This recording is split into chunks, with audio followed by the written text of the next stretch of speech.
ఈ కృపానగర్కి వచ్చేసిన ప్రియులందరికీ కూడా వందనాలు. నా పేరు మహేష్ కుమార్. ఇక్కడికి సాక్ష్యం చెప్పడానికి ప్రభు నన్ను నడిపించాడు. నడిపించిన విధం కూడా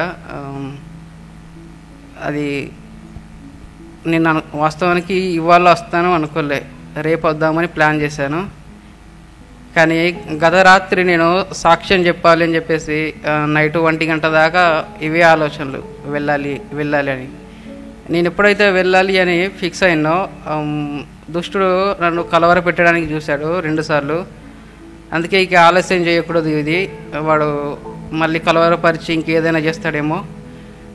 పైగా నేను ఇచ్చేది అది జీవం గురించిన సాక్ష్యం కాబట్టి ఇది సాక్ష్యం చెప్తే నాకు బహుమానం తప్పక వస్తుందని చెప్పేసి నేను 2 గంటల్లోనే ప్రిపేర్ అయ్యి వెహికల్ మాట్లాడుకొని ఇక్కడికి వచ్చేసిన. యాక్చువల్గా నేను 2014 చివరిలో రక్షించబడ్డా. యేసుక్రీస్తును నా సొంత రక్షకుని అంగీకరించి మాకు స్థానికంగా అంటే వేరే ఊర్లో ఉండే సంఘానికి వెళ్ళేవాడిని. ప్రతి శనివారం కూడా వెహికల్లో వెళ్ళేవాడిని. అలా వెళ్తున్న క్రమంలో అప్పుడు స్టార్టింగ్లో భక్తి బాగుండేది. అది ఏ భక్తి అంటే ధర్మశాస్త్రానికి సంబంధించిన భక్తి. ఎందుకంటే స్టార్టింగ్ నుంచి చదివితే నాకు అదే అలవాటు అయిపోయింది, ఆదికాండం నుంచి మొదలుపెట్టేసరికి. ఆ భక్తిలో కొనసాగుతున్నప్పుడు నేను కేవలం నా సొంత శక్తిని ఆధారం చేసుకునే జీవించా. అంటే పాపం చేయకుండా ఉండడం విషయంలో కానీ ప్రతి దాని విషయంలో అంటే ఆ సొంత శక్తిని ఆధారం చేసుకొని ముందుకెళ్తున్న క్రమంలో నేను ఎప్పుడు కూడా నేను నీతిమంతుడు అని నాకు తలంపు రాలేదు. వచ్చిన ప్రతిసారి నేను ఏమనుకునేవాడిని అంటే అది మహాఘోరం అట్లా అనుకోవడం. విశ్వాసి నీతిమంతుడు ఎవడు లేడు. నేను విన్న బోధలు కూడా అలాగే ఉండేవి. వాళ్ళు ఎప్పుడు కూడా కల్మషంతో వచ్చిన మనస్సాక్షిన విషయం కానీ సంపూర్ణ సిద్ధి పొందినవని విశ్వాస సంబంధమైన దేవుని ఏర్పటని ఈ వచనాలు ఏవి నాకు అప్పుడు వినబడలేదు. దాదాపు 10 సంవత్సరాల దాకా ఈ వచనాలే వినబడలే. నేను బైబిల్ అయితే రెగ్యులర్గా చదివేవాడిని. ఎంతలా అంటే 3 నెలలకు ఒక్కసారి కంప్లీట్ చేసేవాడిని. ఎక్కడ కూర్చున్నా చదువుకుంటూనే కూర్చునేవాడిని. 2 సంవత్సరాల కాలంలోనే నేను ఆ సంఘానికి 2 సంవత్సరాలే వెళ్ళా. అక్కడ నుంచి తప్పుకోవడానికి కూడా కారణం ఉంది. ఈ బైబిల్ అధికంగా చదువుతున్న క్రమంలో నాకు ఒకటి అర్థమైంది, వీళ్ళు చెప్పే దాంట్లో ఎక్కువ నరకమే. విశ్వాసి నువ్వు ఇది చేయకపోతే నరకానికి వెళ్తావు, అది చేయకపోతే నరకానికి వెళ్తావు అన్నాడు. ఒకానొక దశలో నాకు విరక్తి కలిగింది. ఎందుకు నేను ఈ దేవుని నమ్ముకున్నా, ఇటు ఎందుకు వచ్చినా, ఆ విగ్రహాలకు ఆరాధించినప్పుడే బాగుండేది. ఇప్పుడు పాపం అంటే ఏంటో తెలిసినా కూడా దీన్ని జయించలేకపోతున్నా. ఏదైతే నేను చెయ్యాలని అనుకుంటున్నాను మేలు, అది జరుగుతలేదు. దానికంటే ఇంకెక్కువ కీడి నా వల్ల జరుగుతుంది.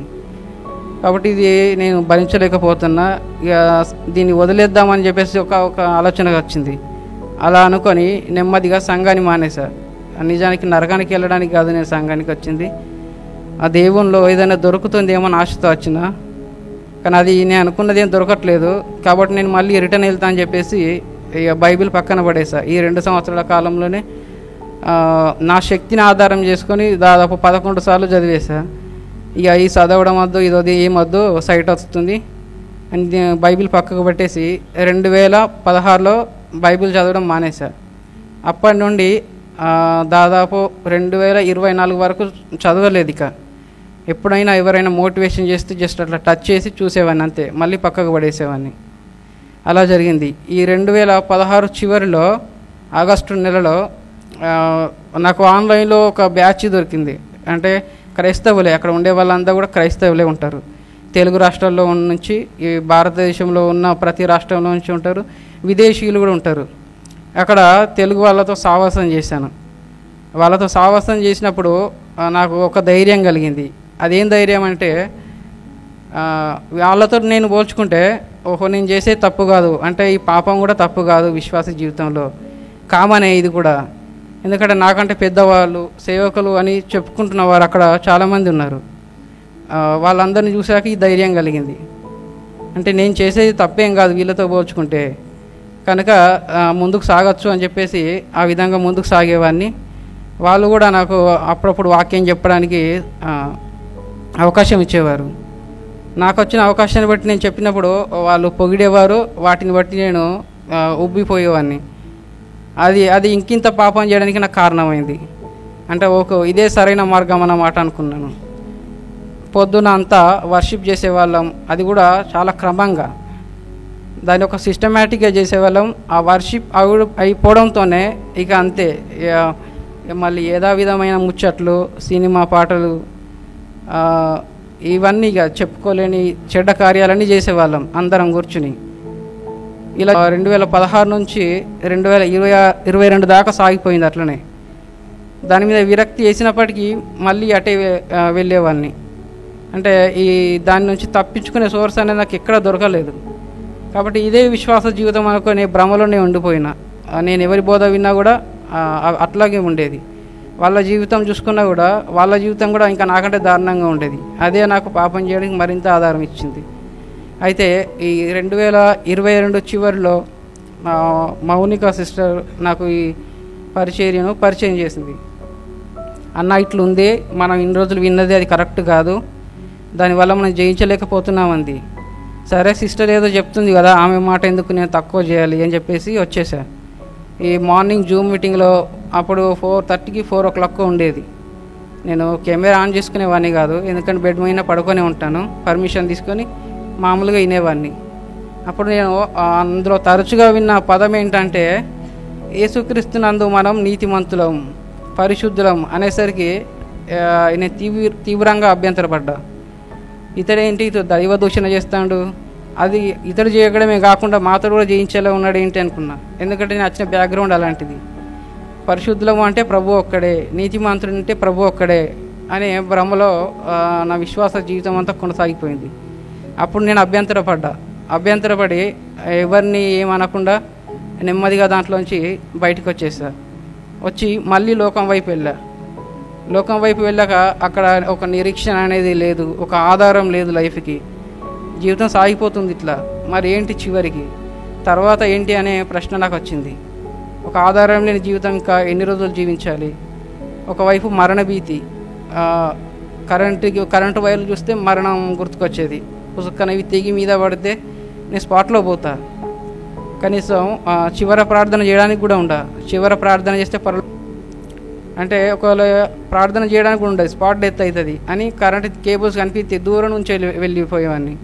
చెట్టు కొమ్మలు కనిపిస్తే దూరం నుంచి వెళ్ళిపోయేవాడిని. చెట్లు అంటే భయం, కేబుల్స్ అంటే భయం, రోడ్డు మీద వచ్చే వెహికల్స్ అంటే భయం. అంటే అవి స్పాట్ డెత్ అవుతాయి కదా, ప్రార్థన చేయడానికి కూడా ఏమి ఉండదు అని చెప్పేసి అట్లా మరణ భీతితో బతికేవాడిని. దీనివల్ల నేను ఒకానొక దశలో ఇట్లయితే కుదరదు కానీ ఒక లాస్ట్ ప్రేయర్ ఒకటి చేసుకుని, నా పరిస్థితి ఎట్లా దేవునికి తెలుసు కాబట్టి ప్రేయర్ చేసుకొని నేను ఏదైనా ఒక అటెంప్ట్ చేసుకుంటే ఇక బెస్ట్ ఏమో, దీంట్లోంచి ఇక బయటికి రాలేకపోతున్నా, అలాగని దీంట్లో కొనసాగలేకపోతున్నా. పాపం అని తెలుస్తుంది కానీ దాన్ని మానలేక మళ్ళీ అటే వెళ్తున్నా. ఎన్ని ఒట్లు పెట్టుకున్నా, ఎంతగానో చేసుకున్నా అవి సక్సెస్ కావట్లేదు. అలా ఉన్నప్పుడు మళ్ళీ రెండోసారి కూడా నాకు ఈ వర్తమానం నా దగ్గరికి వచ్చింది. మౌనిక సిస్టర్ వాళ్ళ హస్బెండ్ని తీసుకొని తాడేపల్లిగూడెం నుంచి మా ఇంటికి వచ్చింది. అంత దూరం నుంచి వాళ్ళ పిల్లల్ని వేరే వాళ్ళకి అప్పచెప్పి మా ఇంటికి వచ్చి నన్ను బలపరిచింది. అప్పుడు నాకు ఆశ్చర్యం వేసింది. నా స్నేహితులు, నాతో తిరిగిన వారు, పక్క ఊళ్ళో ఉండేవాళ్ళు కూడా ఏ ఒక్కరోజు కూడా మా వాడు ఇలా అయిపోయాడే అని చెప్పేసి ఒక్కడు రాలేదు. నా రక్త సంబంధికులు కూడా ఇట్లా అయిపోయిండు కదా అని చెప్పేసి ఒక్కరు వచ్చి పలకరించిన వాళ్ళు లేరు. కానీ ఏ సంబంధం లేని వాళ్ళు అంత దూరం నుంచి వచ్చింది వీళ్ళు.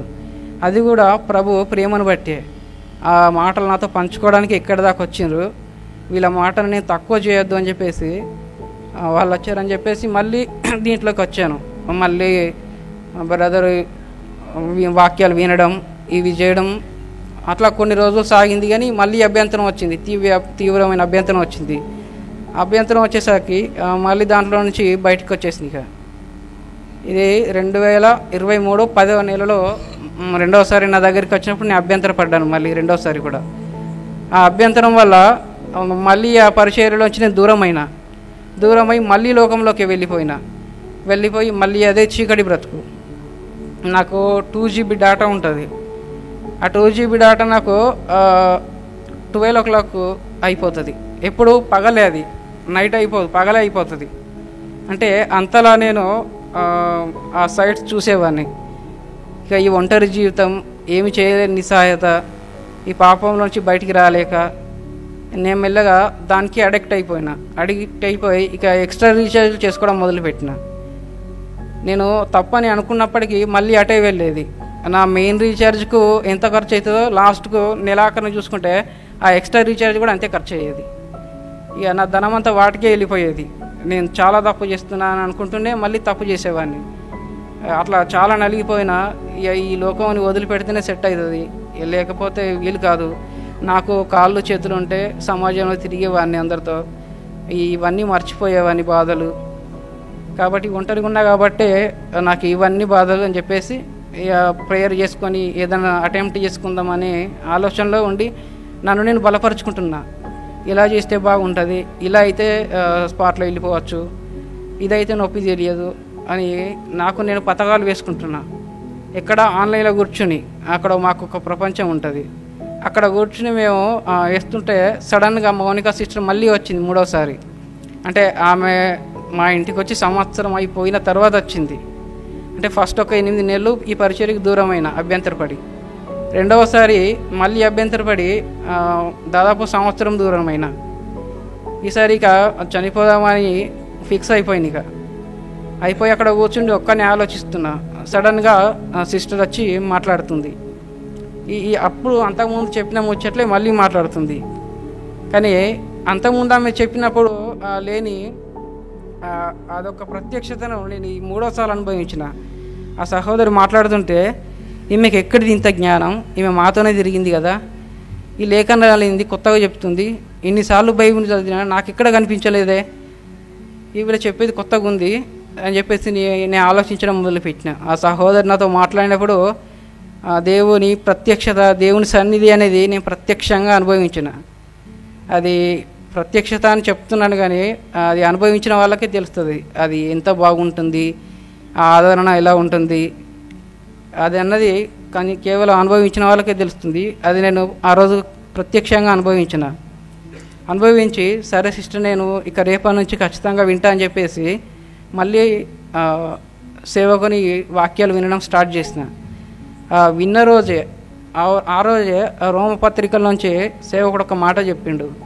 6వ అధ్యాయము 7వ అధ్యాయం 11వ వచనం ఉంటుంది. యేసుక్రీస్తునందు మీరు మిమ్మల్ని మీరే నీతిమంతులుగా ఎంచుకోండి, సజీవులుగా ఎంచుకోండి అని సంథింగ్ ఉంటుంది. దీన్ని మీరు తలుచుకోండి అని చెప్పాడు. మీరు ఈ పాపాన్ని జయించలేరు, ఆ శక్తి మీ దగ్గర లేదు. మీ పాపం శరీరంలో పాపం అనేది ఉంటుంది, దాన్ని మీరు నిగ్రహించుకోగలుగుతారు కానీ అది కొంత మట్టుకే అనేసరికి అప్పుడు నాకు గుర్తొచ్చింది, అవును కదా నేను ఇన్ని రోజులు ఇదే ప్రయత్నం చేస్తూ వచ్చిన, నన్ను నేను నిగ్రహించుకుంటూనే వచ్చిన, కానీ అది సక్సెస్ కాలేదు. కొంతవరకే సక్సెస్ అయింది, తర్వాత ఫెయిల్ అయిపోయింది. కాబట్టి ఈ సేవకుడు చెప్తున్నాడు కదా, నన్ను నేను ఎంచుకుంటాను, క్రీస్తు యేసునందు నన్ను నేను సజీవునిగా ఎంచుకుంటాను, నీతిమంతునిగా ఎంచుకుంటాను అని చెప్పేసి నన్ను నేను ఎంచుకోవడం స్టార్ట్ చేసిన. ఆశ్చర్యకరంగా అంతకుముందు నా ఆలోచనలు అంటే నేను నీతిమంతుడను అంటే నేను బాగా అభ్యంతరపడేవాడిని. నెమ్మదిగా ఆ అభ్యంతరం నాలోంచి వెళ్ళిపోయింది. అప్పటి నుంచి నెమ్మదిగా ఈ వాక్యాలు వినడం స్టార్ట్ చేసిన. అలా ప్రతి లైవ్లో ఏ ఒక్క మెసేజ్ కూడా విడిచిపెట్టకుండా ఆయన ఏ ఊరు తిరిగి పరిచయం చేస్తాడో అన్నీ వినేవాడిని, ఒక్కటి వదిలిపెట్టకుండా కూడా వినేవాడిని. అప్పుడు నేను నా మనసులో అనుకున్నాను, ఓహో ఇన్ని రోజులు నేను బయటకు వెళ్ళిపోవడానికి కారణం అభ్యంతరపడమే. ఆ అభ్యంతరం లేకపోతే ఇప్పటికీ సంవత్సరం అయిపోయేది ఇందులో కొనసాగుతూ. నేను అభ్యంతరపడిన ప్రతిసారి కూడా దూరం పెట్టబడుతున్నా. ప్రభు ఇన్ని రోజులు నేను ప్రభును ప్రేమిస్తున్నాను, ప్రభు నీవే నన్ను ప్రేమించట్లేదని చెప్పేసి ఒకానొక సందర్భంలో దేవుని కూడా విపరీతంగా దూషించిన సందర్భాలు ఉన్నాయి. ఎంతలా అంటే ఇక దూషించడం విషయంలో ఇక యోబుని ఆదర్శంగా పెట్టుకున్నా. మేము నీతివంతులుగా ఉంటే నువ్వు ఓర్వలేవు కదా ప్రభు అంటూ ఇక ఏడుస్తూ దుఃఖిస్తూ తిట్టేవాడిని. ప్రతిరోజు ఏడిపే, ప్రతి రాత్రి కూడా ఏడ్చుకుంటే పడుకునేవాడిని. ఆ చెడ్డ సైట్స్ చూసి అది అయిపోవడంతోనే ఇక ఏడ్చేవాడిని. ఎందుకు ప్రభువా నా జీవితంలో ఇలా జరుగుతుంది, వీటి వల్ల నాకేం లాభం రావట్లేదు, ఇవి నీకు వ్యతిరేకమైన పనులు, కానీ వీటిని నేను మానలేకపోతున్నా, నన్ను విడిపించు అని ఒకవైపు దేవుడు విడిపించట్లేదని కోపం ఇంకోవైపు, ఇట్లా దేవుని దూషించుకుంటూ ఉండేవాడిని. కానీ ఈ పరిచర్యలోకి వచ్చిన మొదట్లోనే నాకు అర్థమైపోయింది, నిజానికి నేను దేవుణ్ణి ప్రేమించట్లేదు, ప్రభువే నన్ను ప్రేమిస్తున్నాడు కాబట్టి నాకున్న అన్ని మార్గాలు మూసేశాడు. నేను ఈ 3 సార్లు లోకం వైపు వెళ్ళేసరికి వెళ్ళమని నన్ను వదిలేశాడు. నువ్వు అంతగా లోకాన్ని ప్రేమిస్తున్నావు కదా, వెళ్ళు, అక్కడ నీకు మేలనేది కనిపిస్తే అక్కడే ఉండు అని వదిలేసినట్టున్నాడు. అందుకే నాకు లోకంలో ఏది మేలు అనేది కనిపించలేదు. ఈ లోక ఆశలు, స్నేహితులతో మాట్లాడడం, గర్ల్స్తో మాట్లాడడం, బాతాకాని కొట్టడం, ఇది కొంతవరకే ఉపశమనం ఇస్తుంది తప్ప ఇది ఒక నిరీక్షణ అనేది ఏ మనిషిలో కలిగించదని నాకు అర్థమైపోయింది. అందుకే ప్రభు నన్ను దూరం పెట్టినాడేమో. ఈసారి మాత్రం అస్సలు అభ్యంతర పడద్దు, ఏదైనా అభ్యంతరాలు వస్తే మనసులోనే పెట్టుకోవాలి, ఖచ్చితంగా ప్రభు తన సేవకుల ద్వారా ఈ విషయాలు తెలియజేస్తాడని చెప్పేసి అవి నేను మనసులోనే పెట్టుకున్నా. ఏ సహోదరునితో కూడా పంచుకోవాలి, ఎందుకంటే మళ్ళీ నా మూలంగా వాళ్ళకి అభ్యంతరం వస్తుందని చెప్పేసి. అలా అభ్యంతరాలన్నీ మనసులోనే పెట్టుకొని నేను ఈ పరిచర్యలో కొనసాగుతున్న క్రమంలో ఆశ్చర్యకరంగా ప్రభు ఒక్కొక్క దాని విషయంలో మాట్లాడేవాడు. ఎంతలా అంటే, నిజానికి ఈ విషయాలు సేవకునికి ఎవరైనా చెప్పారా, నేను ఇలా అభ్యంతర పడుతున్నానని, ఈయనకెట్లా తెలిసింది ఈ విషయం అని నేను ఆశ్చర్యపడుతూ వినేవాడిని. వాక్యం విన్నప్పుడు ఆ విషయంలో దేవుడు ఖచ్చితంగా మాట్లాడేవాడు. 1-2 రోజుల్లోనే ప్రభు నుంచి ఆ వర్తమానం వచ్చేది. నేను దేని కోసం అయితే చింతిస్తున్నానో, నేను దేనికోసం అయితే అభ్యంతర పడుతున్నానో, ఏ సందేహం అయితే నా మనసులో పెట్టుకుంటున్నానో, ఆ సందేహాలన్నీ కూడా సేవకుని ద్వారా మాట్లాడబడేవి. విన్నప్పుడు నాకు ఆశ్చర్యం వేసేది, ఎట్లా జరుగుతుంది, ఈయనకి ఇంత జ్ఞానం దేవుడు ఇట్లా ఇచ్చునని స్తుతిస్తూ మేము వినేవాడిని. అలా కొనసాగుతూ ప్రభువా నాకైతే మంచి పరిచర్యనిచ్చావు, మంచి నమ్మకమైన గృహ నిర్వాహకుని ఇచ్చావు, అన్నీ ఇచ్చావు, అని నాకు ఆరోగ్యం లేదు ప్రభువా, నువ్వు ఎంత ఇచ్చినా ఏం లాభం, ఇది నాకు ఒకటి కొరతగా ఉంది ప్రభు అని ఒకరోజు కన్నీరు విడిచి ప్రార్థన చేసిన. ఈ పరిచర్యలోకి వచ్చినప్పటికీ అప్పటి నుండి ఇప్పటిదాకా స్టిల్ నేను 2 సార్లు మాత్రమే కన్నీటి ప్రార్థన చేసిన. అదొకటి, దేవుడిని నేను ప్రేమించాం కాదు, ప్రభు నన్ను ప్రేమిస్తున్నాడు అన్న విషయం నాకు తెలిసినప్పుడు ఒకప్పుడు నేను తిట్టిన తిట్లన్నీ గుర్తొచ్చినాయి నాకు. ఒక మనిషిని నేను ఇన్ని తిట్లు తిడితే అతను నన్ను ఈపాటికి చంపేసి ఉండేవాడు. కానీ దేవుడు మనిషి కంటే ఇంత గొప్పవాడు, కానీ నన్ను ఏమీ చేయలేదు. ఇంకప్పటికీ ఆపదల నుంచి కాపాడుతూనే వచ్చిండు ప్రతి క్షణం కూడా. చూడు, నన్ను ఈయన ఇంత ప్రేమిస్తున్నాడు, నేను ఇంత తిట్టినా కూడా నిజానికి ప్రభువే నన్ను ప్రేమిస్తున్నాడు, ఆయన ప్రేమ ముందు నేను ఓడిపోయినా అని చెప్పేసి ఆ రోజు నేను కన్నీరు పెట్టుకున్నా. ఈ పరిచర్యలోకి వచ్చిన మొదట్లో క్రీస్తు నన్ను ప్రేమిస్తున్నాడని తెలుసుకున్నప్పుడు. రెండవది, నాకు ఆరోగ్యం లేదు ప్రభువా, నువ్వు ఇన్ని ఇచ్చినా నాకు ఏం లాభం అని ఆ రోజు నేను చిన్నగా కన్నీళ్ళు విడుస్తూ ప్రార్థించి మరుసటి రోజు మళ్ళీ గ్రూప్లో చూసేసరికి ఒక లింక్ ఉంది, అది నేను మిస్ అయినా, చూడలే. అరే ఇదేదో నేను చూడని మెసేజ్లా ఉంది అని చెప్పేసి మళ్ళీ ఓపెన్ చేస్తుంటే ఆశ్చర్యకరంగా దేవుడు దాని ద్వారా నాతో మాట్లాడిండు.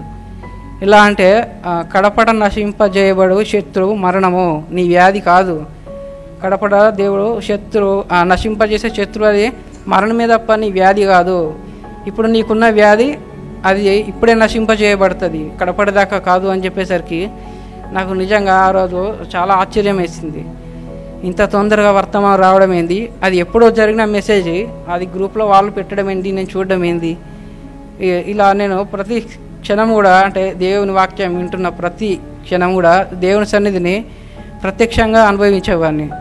అంటే దేవునితో ముచ్చటించినట్లుగా, ఒక స్నేహితునితో మాట్లాడినట్టుగా ఆయన వాక్యాలు వింటూ ఉండేవాడిని. ఖాళీ సమయంలో కూడా ఇంకా నాతో నేను మాట్లాడుకోవడం స్టార్ట్ చేసిన. నాది లైఫ్ స్టైల్ ఎలా ఉంటుందంటే, నాకు ఒక డబుల్ బెడ్రూమ్ ఉంది, గవర్నమెంట్ ఇచ్చింది. నాకు ఒక బెడ్రూమ్ సపరేటు, డోర్ వేసామంటే 2 days దాకా తీయడం ఉండదు. ఒక్కొక్కసారి బయట వెలుగు చూడదు అసలే. ఈ పరిచర్యలోకి రాకముందు 2 days దాకా బయటికి వెళ్ళేవాడిని కాదు, పిచ్చులు వేసేది, అందులో ఒక సైకోలా మారిపోయేవాడిని. నేను ఏడ్చేవాడిని, నన్ను బయటికి తీసుకెళ్ళని మా అమ్మతో ఏడ్చేవాడిని. నన్ను చేయిలో కూర్చుండబెట్టేవారు ఉండరు ఎక్కువ. బయటకు వెళ్తే ఆ మనుషులు తిరిగేవారు, రోడ్డు కాడ కూర్చునేవాడిని. వెళ్ళేవారు, వాళ్ళు వీళ్ళు పలకరించేవారు. అప్పుడు కొంచెం ఉపశమనంగా అనిపించేది, ఒంటరితనం పోయేది. కానీ ఎప్పుడైతే ఈ పరిచర్యలోకి వచ్చినో అప్పుడు నాకు 4 గోడల మధ్యనే ఎంతో ఆనందం, ఎంతో సంతోషం కలుగుతుంది. ఎందుకంటే నేను వినే దేవుని వాక్యాలన్నీ అక్కడే వింటా, బయటకు వస్తే వినలేను. పిల్లలు ఉంటారు, చుట్టూ ఏదో ఒక డిస్టర్బెన్స్ ఉంటుంది. ఆ 4 గోడల మధ్యలోనే ఇప్పుడు నేను ఆనందించడం నేర్చుకున్నా. ప్రభువు నాతో ఎక్కువ అక్కడ మాట్లాడతాడు. నేను కూడా మెల్లగా దేవునితో ఏది ఒక స్నేహితునితో మాట్లాడినట్టుగా, ఆయన నా పక్కన వచ్చి కూర్చున్నట్టుగా మాట్లాడుకునేవాడిని. అలా మాట్లాడుకుంటూ ఈ విశ్వాస జీవితంలో నేను చాలా స్థిరపడ్డాను. బయటికి వెళ్ళేవాడిని ఎప్పుడో ఒక సూర్యరశ్మి కోసం, ఎండ కోసం, పొద్దున సాయంత్రం 2 times వెళ్తాను ఇప్పటికి కూడా. కానీ అప్పుడు అంతకుముందు అనిపించిన ఆదరణ లోకంలోంచి ఇప్పుడు నాకు అంత దొరకట్లేదు. అంటే వాళ్ళు చెప్పే మాటలు కానీ వాళ్ళ సంభాషణలు వింటే అందులో ఆనందించడం అనేది నాకు దొరకట్లేదు. అంతకుముందు ఆనందించేవాడిని వాళ్ళు చెప్పే ముచ్చట్లు కానీ, వాళ్ళు వేసే జోక్స్ కానీ వింటూ. ఎప్పుడైతే ఈ దేవునితో మాట్లాడడం మొదలుపెట్టానో లోకంలో వారు మాట్లాడే ముచ్చట్లేవి నచ్చట్లేదు. అందుకే ఒంటరిగా వెళ్ళి కూర్చునేవాడిని.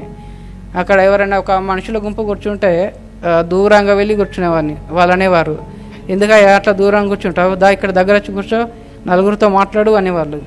నేను వెళ్ళకపోయేవాడిని, ఎందుకంటే వాళ్ళు మాట్లాడే ముచ్చట్లు వేరే ఉంటాయి. అవి అప్పుడు నాకు వినడం ఇష్టం లేదు. ఈ 4 గోడల మధ్యలోనే దేవుడు నన్ను పలకరించేవాడు. అయితే ఈ వర్తమానం ఇలాగే వింటూ రోజు బలపడుతున్నా. అయితే నాకు ఒకరోజు ఆలోచన వచ్చింది, నేను ఒక్కనే బలపడుతున్నాను సరే, నా కుటుంబం సంగతి ఇంతి, మాకు అమ్మ ఉంది, చెల్లి ఉంది. అప్పట్లో నేను ఆన్లైన్లో ఉన్నప్పుడు నా చుట్టూ ఉండేవాళ్ళు. అంటే వాళ్ళకు కొందరికి తెలుసు నా పరిస్థితి, అయినా కూడా ఉండేవాళ్ళు ముద్దుగా పిలుచుకుంటూ. కొందరికి తెలియదు, వాళ్ళు ఉండేవారు. కానీ వాళ్ళకు కూడా చెప్పాలి కదా అని చెప్పేసి వాళ్ళ దగ్గరికి వెళ్ళాను. వాళ్ళ దగ్గరికి వెళ్ళి ఈ సువార్త వాళ్ళకు చెప్పాను, ఈ యూట్యూబ్ లింక్స్ వాళ్ళకు ఇచ్చాను. నేను దేవునిలో ఎంత ఆదరణ పొందుకున్నానో అదంతా వాళ్ళకు తెలియజేశాను. వాళ్ళు 1-2 సార్లు నా దగ్గరికి వచ్చారు, ఎందుకు నువ్వు మాట్లాడట్లేదు, అప్పట్లాగా ఉండట్లేదు అనేవారు. ఎందుకు అట్లా ఏం కాదు, నేను మాట్లాడతా, కాకపోతే అప్పుడు మాట్లాడిన ముచ్చట్లు కాకుండా ఇప్పుడు నాకు తెలిసిన ముచ్చట్లు మాట్లాడతా అని చెప్పేసి అనేవాడిని. 1-2 సార్లు వాళ్ళు వచ్చారు. నేను చెప్పాను, ఈ ముచ్చట్లో చెప్పాను, యేసుక్రీస్తునందు మనకు దాచబడి ఉంది. ఇది క్రీస్తులో ఇన్ని రోజు మనం ఎంచుకున్న జీవితం అది జీవితం కాదు, అది విశ్వాసికి సంపూర్ణ సిద్ధి కలిగించదు, అది నిరీక్ష లేని జీవితం అని నేను ప్రభు సన్నిధిలో నేర్చుకున్న ప్రతి ముచ్చట వారికి తెలియజేశా. దేవునికి స్తోత్రం. నేటి వరకు కూడా వాళ్ళు మళ్ళీ నా దగ్గరికి రాలే, వాళ్ళు మళ్ళీ నాకు ఇన్బాక్స్ కూడా చేయలేదు. ఒకప్పుడు చెడ్డ పదాలతో నిండి ఉండే నా ఇన్బాక్స్లో ఇప్పుడు పూర్తిగా క్లీన్ అయిపోయినాయి.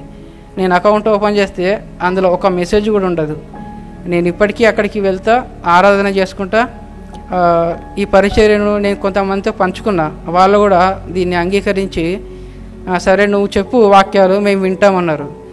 కాకపోతే నేను ఇట్లా సాక్ష్యం ఇస్తున్నాను వాక్యం చెప్పను, ఇది నాకు అనుగ్రహించబడలేదు, ఇది అభిషేకం ద్వారా జరిగే పని. నేను చెప్పినా కూడా 2 ముచ్చట్లు చెప్పగలుగుతా. అభిషేకం ద్వారా బోధించబడినప్పుడు మాత్రమే మీ హృదయాలు తెరవబడతాయి, మీరు వినగలుగుతారు. కాబట్టి నేను అభిషేకం పొందుకున్నప్పుడే అని చెప్పేసి వారికి చెప్పిన. కాకపోతే వాళ్ళు అప్పుడప్పుడు పిలుస్తారు, ఆదరణ కలిగించే ముచ్చట్లు చెప్పు, నువ్వు విన్న సంగతులు చెప్పు అంటారు. ఒక 10-15 నిమిషాల కంటే ఎక్కువ వాళ్ళతో ముచ్చటించాను ఈ ముచ్చట్లు. ఎందుకంటే వాళ్ళలో కూడా తీవ్ర అభ్యంతరం. ఒకప్పుడు నేను ఎట్లా అభ్యంతరపడ్డానో, మనం నీతిమంతులము అంటే అంతే, ఇతడు దైవ దూషణ చేస్తున్నాడు అంటారు, ఇతడు ఒక తప్పుడు బోధ పట్టుకొచ్చాడు ఎక్కడికో వెళ్ళి. వాళ్ళందరూ నా స్నేహితులే, మరి దూరం వాళ్ళు కాదు.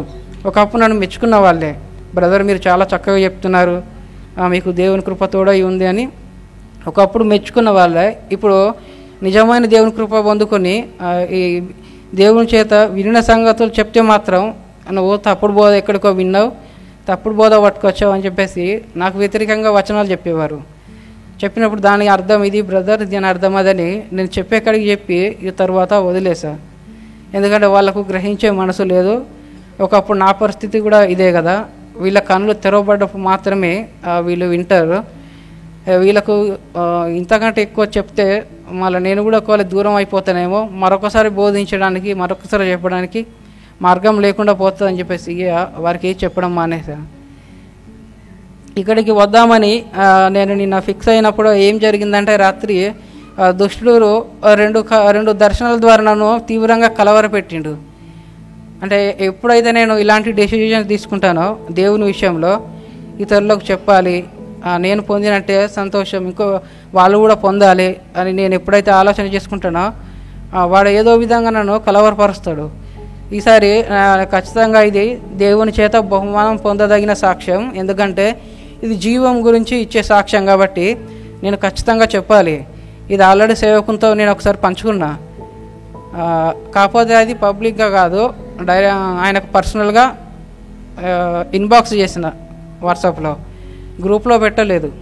ఎందుకంటే సేవకుడు చెప్పిన ఒక మాట నాకు గుర్తొచ్చింది, ఏంటంటే తగ్గిపోయే మహిమ కూడా వెలుగు అనేది ఉంటుంది. కాబట్టి మీరు 6 నెలలు 3 నెలల సాక్ష్యం చెప్తే ఒకవేళ అది తగ్గిపోయే మహిమ అయి ఉండొచ్చు. చూసేవాళ్ళు అంటే అభ్యంతరాలు పెట్టుకొని చూసేవాళ్ళు ఏమంటారు, అయినా ఇట్లనే చెప్తారులే, 1 సంవత్సరం దాకా కొనసాగనివ్వు చూద్దామంటారు. 3 నెలలు ఎవరైనా విశ్వాసంలో ఉంటారు, అది పెద్ద ముచ్చట కాదని అన్యులు అనుకుంటారు. అందుకే నాకు అది గుర్తొచ్చి నేను చెప్పలే, 3 నెలలైనా చెప్పలే, 6 నెలలైనా చెప్పలే. ఈ ఇయర్ ఎండింగ్లో సేవకునికి చెప్పా. అది కూడా ఎందుకు చెప్పాను అంటే ఆయన బోధిస్తున్న వాక్యం అది నా దగ్గరికి వచ్చింది, అది నిష్ప్రయోజనం కాలేదు. దానివల్ల నేను అనుదినం దేవుని రక్షణ అనుభవిస్తున్నాను. నా కుటుంబాన్ని కూడా అది పరిచయం చేశాను, నా ముంబైలో ఉన్న సిస్టర్కి పరిచయం చేశా. నా సహోదరి కూడా ఒకసారి అభ్యంతరపడ్డది, కానీ ఇప్పుడు దీంట్లో కంటిన్యూ అవుతుంది. మా అమ్మ కూడా ఈ వాక్యాన్ని పరిచయం చేసిన. అంతకుముందు మా ప్రార్థన మొత్తం మేము పాపులము, మేము నీచులము, మేము పరలోక రాజ్యం చేరాలంటే మమ్మల్ని నువ్వు క్షమించు ప్రభు అని దినదినము ఆ ప్రార్థన చేసేవారు. కానీ ఇప్పుడు మా కుటుంబంలో ఆ ప్రార్థన లేదు, మా ప్రార్థన విధానం మారిపోయింది. అలా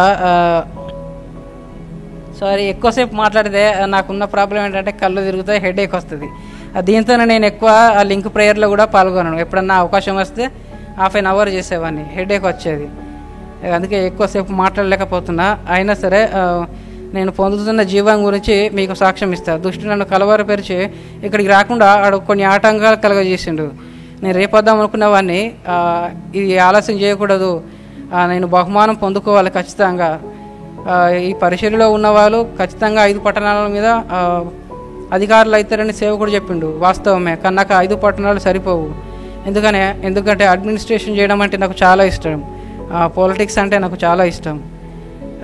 నేను 5 పట్టణాలు నాకు సరిపోవు ప్రభా, ఇంకా అధికం కావాలి అని నేను ప్రార్థన చేసుకునేవాడిని. వీళ్ళు సేవకులు వీళ్ళు ప్రతి ఊరు గ్యాప్ లేకుండా తిరిగేవాళ్ళు. నేనేం చేశానంటే వాళ్ళు ఈ గ్రామం నుంచి ఆ గ్రామంకి వెళ్తే నేను గూగుల్ మ్యాప్ ఓపెన్ చేసి చూసేవాడిని, ఆ గ్రామంకి డిస్టెన్స్ ఎంత ఉంది, ఓకే వీళ్ళు ఈ టైంలోపు వీళ్ళు చేరుకుంటారు, ఆ టైంకి మళ్ళీ నేను ఇక్కడ ఉండాలి అని చెప్పేసి నేను చూసాను. ఆ గూగుల్ మ్యాప్లో నేను చూసింది ఎక్కువ అదే తాడేపల్లిగూడెం, జగన్నాథపురం, మీ ఆంధ్రప్రదేశ్ మ్యాపే ఎక్కువ చూసేవాడిని. ఎటు నుంచి ఎటు రూట్ ఉంది, ఈ పరిచర్య ఎట్లా సాగుతుంది అని చెప్తే డైలీ చూసేవాడిని. మరి నేను వెళ్ళలేనుగా ప్రభా, నాకు కాళ్ళు లేవు, నేను చెప్తే తీవ్రమైన అభ్యంతరం వస్తుంది, మరి నాకు ఎట్లా ఈ 3 పట్టణాలు 5 పట్టణాలు నాకు సరిపోవు కదా అని నేను మనసులో అనుకునేసరికి మళ్ళీ ఆ సహోదరి నాతో ఫోన్లో మాట్లాడి చెప్పింది, సిస్టర్ నేను ఇట్లా అనుకుంటున్నా, మరి నాకెట్లా సిస్టర్ అంటే ఆశ్చర్యకరంగా సహోదరి ఏం చెప్పిందంటే, అన్నా మీరు ఇట్లా అంటున్నారు కానీ సేవకుడు నిన్న మార్నింగ్ జూమ్ మీటింగ్లో ఒక ముచ్చట చెప్పాడు అంది. ఏంటి సిస్టర్ అని అడిగితే, యుద్ధానికి పోవారి పాలెంతో సామాన్య యుద్ధ ఉన్నవారి పాలు కూడా అంతే అని సేవకుడు చెప్పాడు. మీరు యుద్ధానికి రాకపోయినా, మీరు పరిచర్యలోకి తిరగకపోయినా, మీరు ఇంటి దగ్గర నుండి ప్రార్థన చేస్తారు కదా, మీకు కూడా అందులో పాలు వస్తుందట అని చెప్పింది. నిజంగా నేను చాలా ఆశ్చర్యపోయినా. ఏంటి నేను అనుకున్న సంగతులన్నీ దేవుడు ఇట్లా తెలియజేస్తాడు. కాబట్టి నాకు ఖచ్చితంగా బహుమానం వస్తుంది. ఇంకా ఈ సత్యం గురించి నేను సాక్ష్యం ఇవ్వడం అనేది అది నాకు దేవుడు తప్పకుండా బహుమానం ఇస్తాడు.